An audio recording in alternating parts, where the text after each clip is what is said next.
सुप्रभात students, this is the first lesson the tiger king व्याघ्र राजा। तमिल लेखक रामास्वामी अय्यर कृष्णमूर्ति, जो कि उनके उपनाम कल्कि से अधिक पहचाने जाते हैं, उनके द्वारा लिखित यह एक काल्पनिक कहानी है। यह कहानी शक्तिशाली लोगों के गर्व अभिमान पर एक व्यंग्य है। इस कहानी का प्रारंभ होता है प्रतिबंधपुरम से, जिसमें एक सिर्फ 10 दिन के बच्चे के लिए कुछ ज्योतिष भविष्यवाणी करते हैं कि यह बच्चा एक न एक दिन मरेगा। वे बताते हैं कि यह बच्चा बड़ा होकर एक महान राजा बनेगा, ये नायकों का नायक होगा एवं चैंपियनों का चैंपियन बनेगा, लेकिन इसे एक दिन मरना ही होगा। तभी एक चमत्कार होता है। वह 10 दिन का बच्चा जिलानी जंग बहादुर बोलने लगता है। वह बहुत ही स्पष्ट भाषा में कहता है कि जो इस दुनिया में आया है उसे एक न एक दिन मरना ही है। इसमें कोई नई बात नहीं है। बात तो तब होगी जब आप मुझे मरने का कारण बताओगे। तब मुख्य ज्योतिषी बताते हैं कि आप वृषभ राशि में पैदा हुए हैं।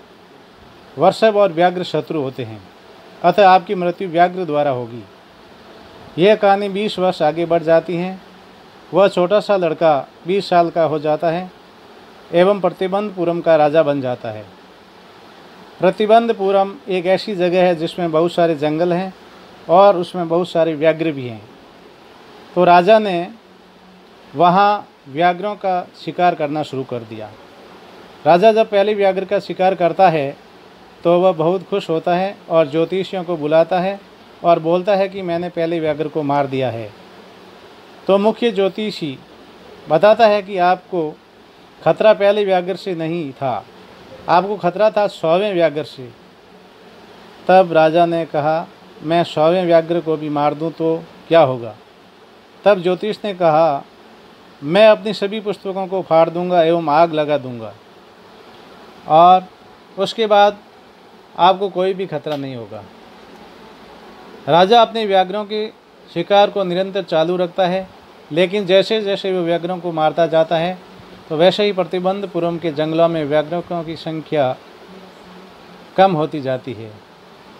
तो राजा एक फरमान जारी करता है कि अब इस राज्य में मेरे अलावा कोई भी व्याघ्र का शिकार नहीं करेगा और यदि कोई इस आदेश को नहीं मानता है तो उसकी सारी संपत्ति जब्त कर ली जाएगी। अब प्रतिबंधपुरम के लोग व्याघ्र को नहीं मारते थे। व्याघ्र राजा को एक परेशानी का सामना करना पड़ा जब एक बहुत बड़े ब्रिटिश अधिकारी के सचिव ने व्याघ्र राजा से ये बोला कि हमारे साहब आपके राज्य में आकर कुछ व्याघ्रों का शिकार करना चाहते हैं। इस तरह व्याघ्र राजा के सामने एक संकट खड़ा हो गया। उसने उस दीवान से कहा कि वे ब्रिटिश अधिकारी व्याघ्र के अलावा किसी भी जानवर को मारकर ले जा सकते हैं, लेकिन ब्रिटिश अधिकारी को मृत व्याघ्रों के साथ फ़ोटो खिंचवाने का शौक़ था। इस तरह से व्याघ्र राजा के सामने अपने राज्य को छीनने का संकट आ गया, क्योंकि ब्रिटिश अधिकारी बहुत ही शक्तिशाली था और राज्य पर आक्रमण का खतरा था। इसी डर से छुटकारा पाने के लिए राजा एक ज्वेलर को बुलाता है और 50 बेश कीमती अंगूठियाँ बनाता है। वे अंगूठियाँ सोने की होती है और उनकी कीमत 3 लाख रुपये होती है।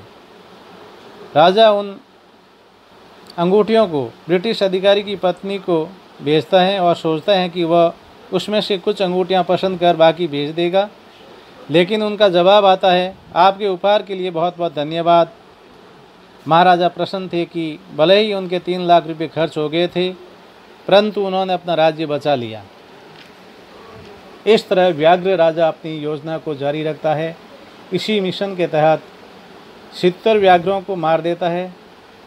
अभी भी 30 व्याघ्र मारने शेष थे। इसी दौरान राजा अपने दीवान को बुलाता है और कहता है कि वह शादी करना चाहता है। दीवान उनके लिए ऐसी राजकुमारी ढूंढे जो शाही परिवार से हो और उसके राज्य में बहुत सारे व्याघ्र हो। दीवान ऐसी राजकुमारी का पता लगा लेता है जो विवाह योग्य थी। महाराजा जंग बहादुर जब भी ससुराल जाता 5-6 व्याघ्रों को मार देता। इस तरह प्रतिबंधपुरम के महल के स्वागत कक्ष की दीवारें 99 व्याघ्रों की खालों से सुसज्जित हो गई। अब राजा को केवल व्याघ्र केवल एक ही व्याघ्र मारना था, लेकिन प्रतिबंधपुरम एवं उसके ससुराल के राज्य में व्याघ्र समाप्त हो चुके थे। राजा दीवान को बुलाकर उसे एक व्याघ्र ढूंढने का कहते हैं। दीवान को लगा कि राजा को एक व्याघ्र नहीं मिला तो वे गुस्सा हो जाएंगे। इस तरह से दीवान चेन्नई के पार्क से एक व्याघ्र को मंगा लेता है और उसे जंगल में छोड़ देता है। महाराजा उसका शिकार करने के लिए उस पर फायर करते हैं और खुशी से अभिभूत होकर कहते हैं, मैंने 100वें व्याघ्र को मार दिया है। महाराजा के जाने के बाद जब शिकारी व्याघ्र के पास जाते हैं तो उनको लगा व्याघ्र मरा नहीं है। राजा का निशाना चूक गया था एवं गोली की आवाज़ से व्याघ्र बेहोश हो गया था। महाराजा को इस बात का पता लगने के डर से शिकारी ने उस व्याघ्र को मार दिया। शहर में मृत व्याघ्र का जुलूस निकाला गया, उसके ऊपर एक चबूतरा बनाया गया। कुछ दिन बाद महाराजा के पुत्र का 3रा जन्मदिन आता है और राजा उसे एक लकड़ी का व्याघ्र खरीद कर देते हैं। एक दिन पिता पुत्र दोनों उस लकड़ी के व्याघ्र से खेलते हैं। वह खिलौना किसी अकुशल कारीगर के द्वारा बनाया गया था। उसकी सतह खुरदरी थी। उसकी एक फांस राजा के दाहिने हाथ में घुस गई। अगले दिन राजा के दाहिने हाथ में संक्रमण हो गया। प्रसिद्ध सर्जन बुलाए गए। विचार विमर्श के बाद ऑपरेशन करने का निश्चय किया गया। ऑपरेशन करने वाले तीनों सर्जन थिएटर से बाहर आए और उन्होंने घोषणा की, ऑपरेशन सफल रहा, महाराजा की मृत्यु हो गई है। इस तरह से व्याघ्र राजा के अंत का कारण एक खिलौने का व्याघ्र बन गया। नेक्स्ट वीडियो में इस लेसन का पार्ट 1 पढ़ेंगे। आज का होमवर्क इस प्रकार है।